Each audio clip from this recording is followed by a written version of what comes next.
Hey YouTube, how you doing? Chris Cornars here, the cryptocurrency team, bringing you another episode of Crypto Decrypted. And today we are talking everything proof of stake. So strap in, get ready. You're going to learn a lot, but we're going to have some fun doing it. Crypto Decrypted.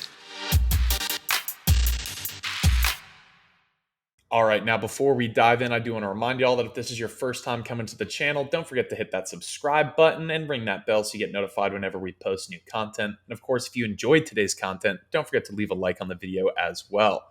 But without further ado, let's dive right on into proof of stake. As a quick refresher, let me remind you what consensus really is. So, blockchain networks are decentralized. Therefore, each member within a blockchain network is going to verify transactions separately. The network also needs to make sure that all nodes are in harmony. And to do so, it must agree on which transactions to verify or not. This entire process is called consensus. Now that I've got you caught up on what consensus is, let's move on to proof of stake. But to understand proof of stake, you also need to know what staking is. So, staking is actually more or less the same as mining cryptocurrency via proof of work, which we covered last week with one little twist. And that is that staking requires far less energy and is less time consuming. In the simplest way possible, crypto staking is just the act of placing your coins in a locked account with the promise of earning rewards in the long term by keeping your coins in that account. Now, we've covered what consensus is, we've covered what staking is, but now let's combine those two into what proof of stake is. So, similar to proof of work, proof of stake is a mechanism that allows blocks, so the groups of data, to be added onto the blockchain.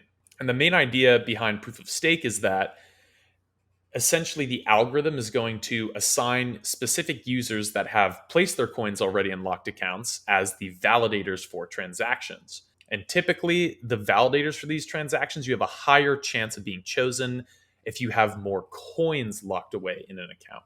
And what happens is those users that are validating the transactions, as they're the ones chosen to, they're going to earn a reward based on that. Similar to how in proof of work, the computer that solves the mathematical problem first is rewarded with the currency. Proof of stake, the holder that is chosen to validate transactions is rewarded. So I just explained what it is and a little bit about how it works. But at its core, things are a little different here, right? In proof of stake, blocks are actually forged rather than mined. So forgers must place their coins at stake to create more blocks. If a fraudulent transaction is validated, then the holder, or the validator in that case, would lose not just their coins, but also their right to participate in the governance of the protocol.